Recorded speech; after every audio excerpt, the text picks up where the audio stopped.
Hey everybody, and welcome to Weight Loss Wednesday. I'm Chef AJ, the creator of the Ultimate Weight Loss Program, and this is where I show you recipes from my book, The Secrets to Ultimate Weight Loss, to help you achieve healthy, permanent, and sustainable weight loss. Now, if you watched last week, you know that I showed you how to make one of my favorite desserts, butterscotch pudding, and we turned it into a pie and ice cream. Now I want to show you another great use of it. I personally call these starch cookies, but in my book they're called pumpkin pie bites.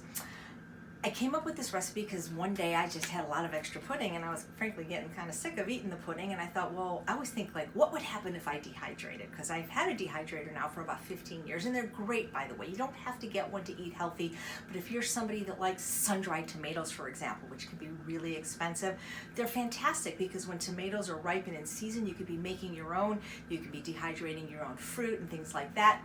We use them in culinary school, and I got my first Excalibur 9 tray in 2003. And it was over $300. You can get them on Amazon now. I've seen them as low as $179 with free shipping, and you can get other brands for as low as, I've seen them for $35. You don't have to have a dehydrator, but if you want to make these cookies, you do, because they don't really come out the way that I enjoy them in the oven, because you know, an oven bakes, and the lowest you can get an oven, at least my oven, the lowest it goes is 250. Well, the highest my dehydrator goes is about 130. So a dehydrator is basically a fan that blows and it just dries and removes the water, removes the moisture, whereas an oven actually bakes with much higher temperatures. So if you like things super crunchy, as I do, and you don't want to be using fats and oil, if you're following a SOFAs-free diet like we recommend in the Ultimate Weight Loss Program, you're not going to get that super duper extreme crunch unless you use a dehydrator. The other reason I like dehydrating things is I don't recommend dehydrated foods at all for somebody that's trying to lose weight. But many of us now on the program are at goal weight and we travel a lot, and it's often hard to find enough starch. We can usually find fruits and vegetables, and so dehydrating is a great way to travel because you can get things through customs or TSA without a problem, whereas you may not be able to get fruits and vegetables in, but if you dehydrate them, it's not a problem. Things like hummus, which is liquidy, you can't get through TSA. You could dehydrate it, reconstitute it at your destination. So I personally love a dehydrator. Do you need it? No. It makes the whole house smell great, and it uses very little electricity, so it's not an expensive thing to run. I do recommend, if you like these recipes, to get a 9 tray. When you get a 5 tray and you try to do my kale chips, which I'll show you, of course, in one of these episodes, they're so voluminous you're not going to get a lot in a 5 tray. So I do recommend, if you get one, you know, always get the biggest and best you can afford. So when you get a dehydrator, so I have the Excalibur here, the 9 tray. It comes with the black plastic part and then this white little screen. If you want these Teflex sheets, these were $27 for 9. This is the brand of Excalibur. There's other brands. It's like $27. I really recommend them because when you're putting wet on it, you can't put it on the screen. It will dry through. Things like tomatoes and fruits can go on the screen, but anything wet, you do need either parchment paper or a Teflex. And if you buy the Teflex, it's already cut perfectly. So I do recommend that purchase to like another $27. So last week I showed you the butterscotch pudding on page 253. So I made the pudding, and now all I'm going to do is add oats. And I call these starch cookies because they're not sweet like regular cookies. If you're looking for a real sweet treat, this is not for you.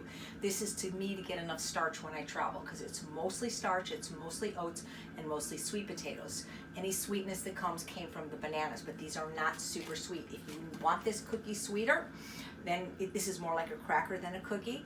Dr. Goldhammer loves these. Dr. Lyle and my husband think they taste like a dry cracker. They don't like them. It depends how addicted you are to sugar and what your level of sweet tooth is, but to me these are perfectly sweet enough. And again, I'm not eating them because I want dessert. I just need starch sometimes when I travel.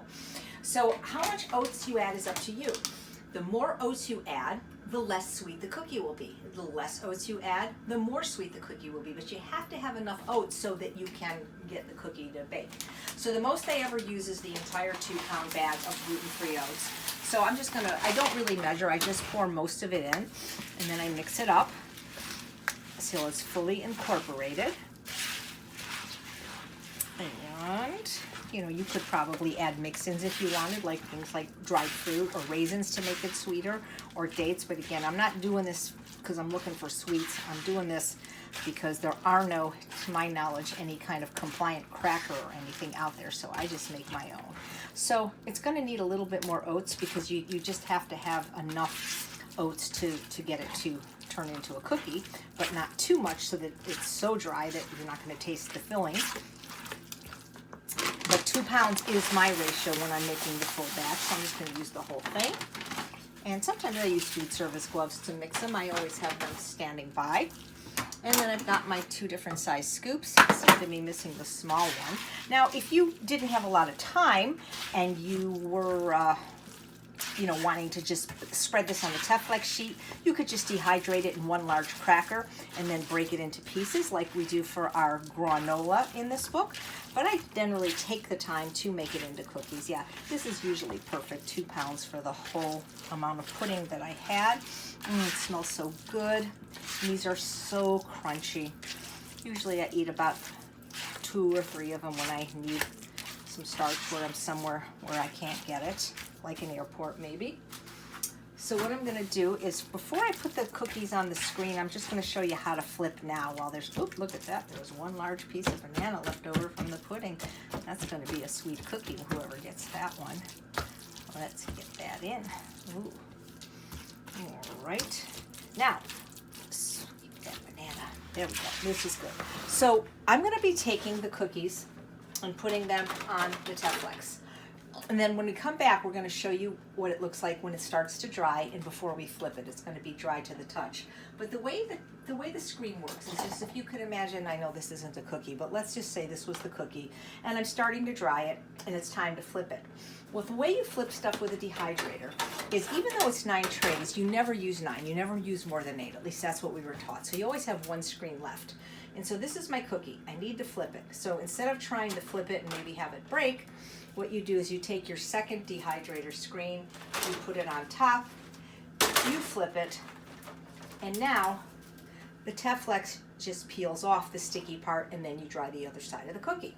So that's how you do it when you want to flip. But now we're just going to put the cookies on, and I'm not sure what size I'm going to use. Maybe I'll use the should I use the bigger one or the smaller one? Maybe I'll do some of each. So I just take exactly 1 scoop. I put it down. Now you could dehydrate it in a big ball like this, but it's going to take a really, really long time to dry if you do that. So what I like to do is just gently moisten my hand and press it down. And you can see it's like a perfect round cookie. It's the perfect size, and I'll probably get about 16 on the tray. And then I'm going to stick this in my dehydrator. Now, a lot of times people ask me, what temperature should I dehydrate at?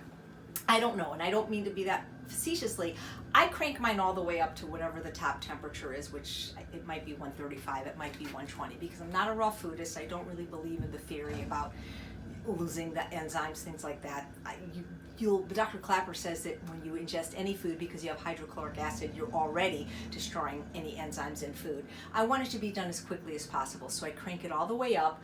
I put it in the dehydrator till the top is dry to the touch, probably about 4 hours. Then I flip it, and then I dehydrate it at least another 8 hours. How long you dehydrate it is up to you, how crunchy you like it, and things like the ambient room temperature, how full the dehydrator is, your oat to filling ratio, this all affects drying time. So, I mean, I've had things that I've had to dehydrate for 2 days, but these will be maybe 12 hours at the most. So we'll come back as soon as they're getting ready to flip, and I'll show you what it looks like.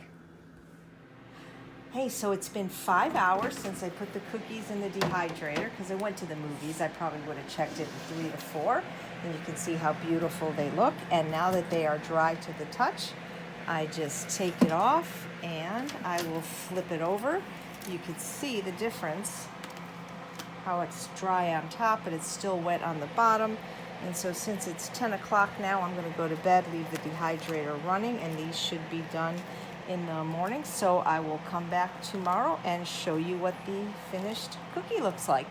All right, so now it's been about 12 hours since I first flipped the cookies, And this is what the setting is. Actually, the highest, I was wrong, is 155 degrees. I got the one without the timer. I don't use the timer, but you can see that this is the Excalibur. So now it's been a total of about 17 hours, and you can see that they are completely dry. You can hear they're really, really hard. So what I'm going to do is just turn the dehydrator off. And I wish you could smell this. So this is what the cookies look like when they're done. And it made almost 5 dozen. All right.